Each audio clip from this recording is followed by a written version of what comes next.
Então, hoje nós vamos estudar a Revolução Francesa no nosso capítulo do nosso livro-texto, o capítulo 4, que é chamado de a Era das Revoluções.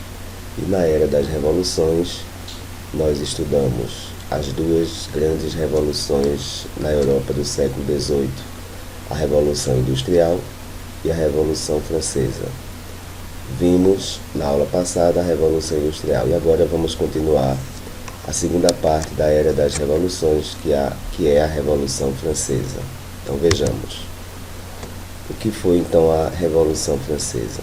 O conjunto de eventos que de 1789 a 1799 alterou o quadro político, econômico e social da França. Antes da Revolução, a França era caracterizada pelo antigo regime, pela monarquia, ou seja, o absolutismo monárquico, o mercantilismo e a sociedade estamental.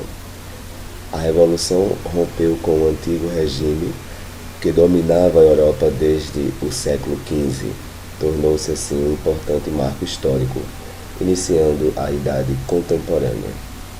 A Revolução Francesa também inspirou reformas em outros países, além de ter influenciado na independência das colônias espanholas e na proclamação da República do Brasil. Embora seja uma revolução burguesa, houve, no momento, naquela época, forte participação popular.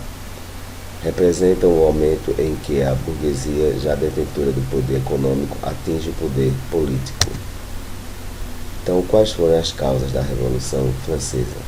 Dentre as principais causas da Revolução Francesa, podemos destacar o custo da monarquia, pois o rei Luís XVI e a sua corte gastavam enormes quantias para sustentar seus privilégios.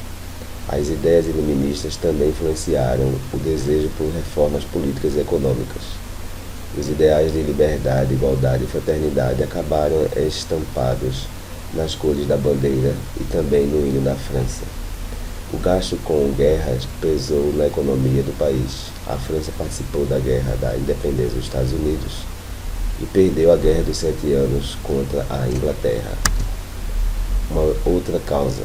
Além disso, o quadro econômico da França era péssimo e a fome ameaçava a população. Secas prejudicavam a agricultura e acentuavam a miséria. Havia escassez de alimentos, o que aumentava ainda mais a revolta da população.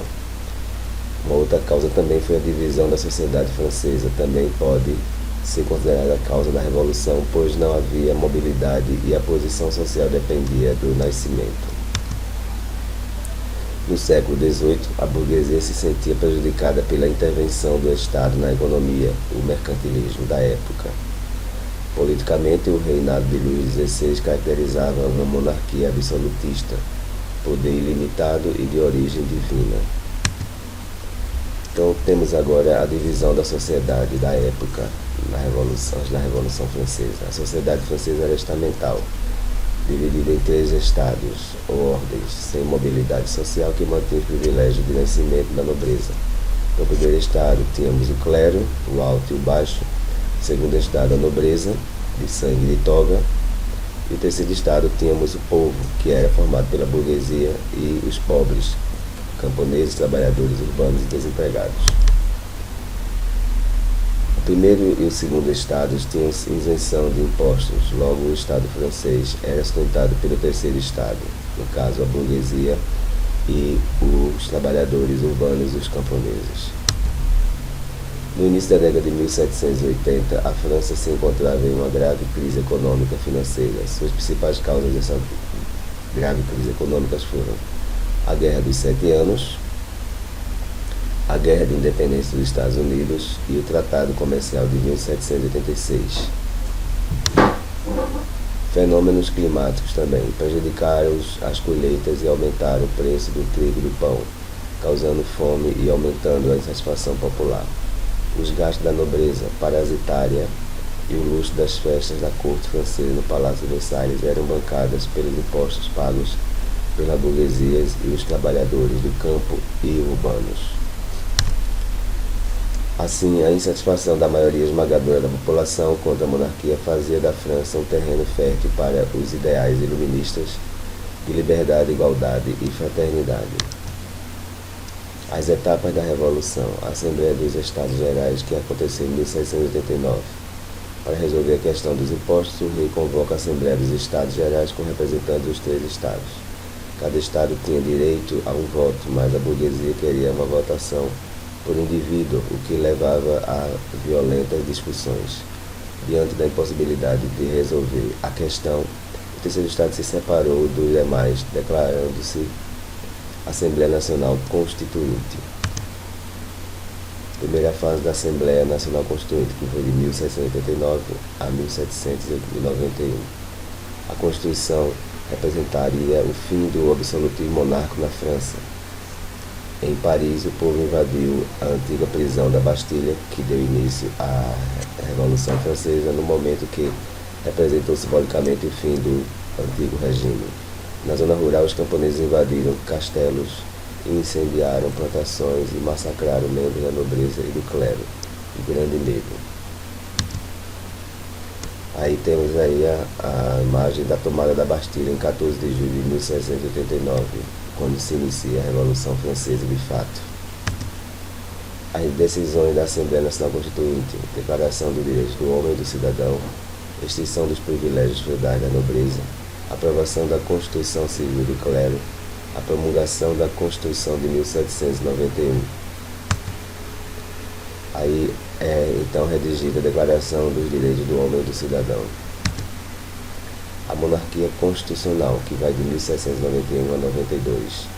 Luís XVI aceitou a Constituição, mas foi pego ao tentar fugir com a sua família para a Áustria e preso no Palácio das Tulherias.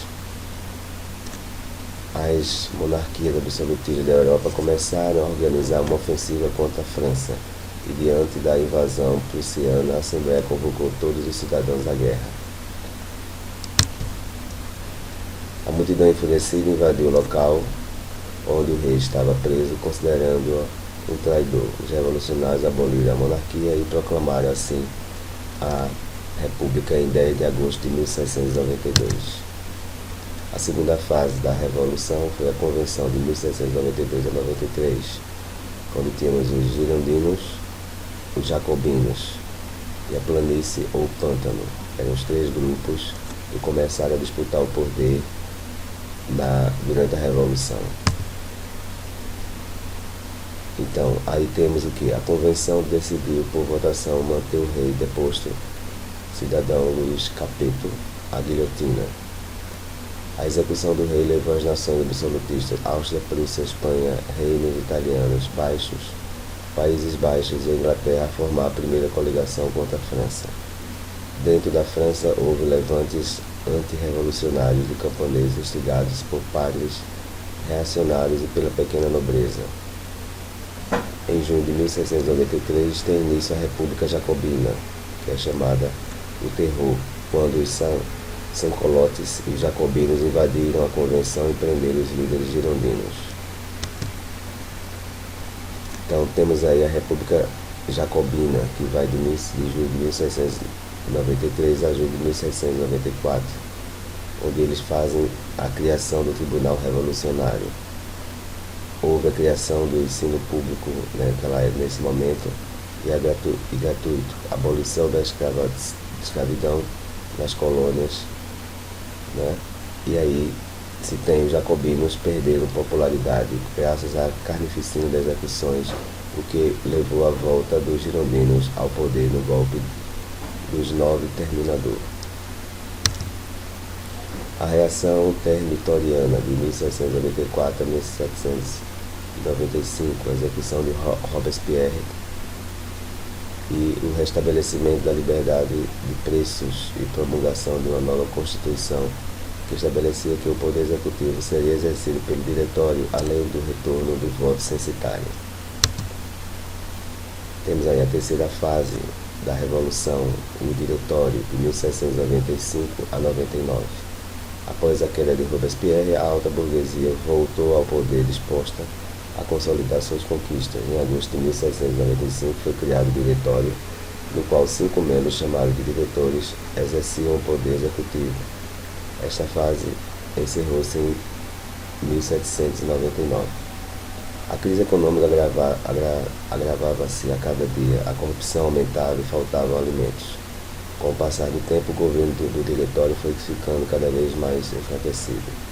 Com a França imersa ao caos sob a ameaça de ataques internos e externos, a burguesia articulou entregar o poder a alguém influente e poderoso. Esse alguém foi o jovem general Napoleão Bonaparte, que a partir de 1799 começou a governar a França. E aí temos essa fase do diretório que teve maioria girondina e sofria a oposição dos jacobinos e dos monarquistas.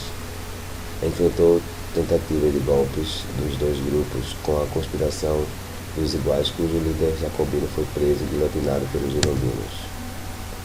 E aí, externamente, a França ainda enfrentava com sucesso os países absolutistas e começou a se destacar o gênio militar de Napoleão Bonaparte.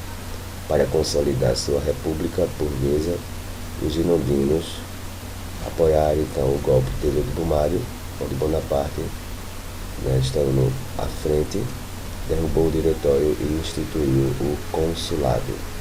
E aí a França tem a permanência de Napoleão Bonaparte à frente como cônsul e administrando o país.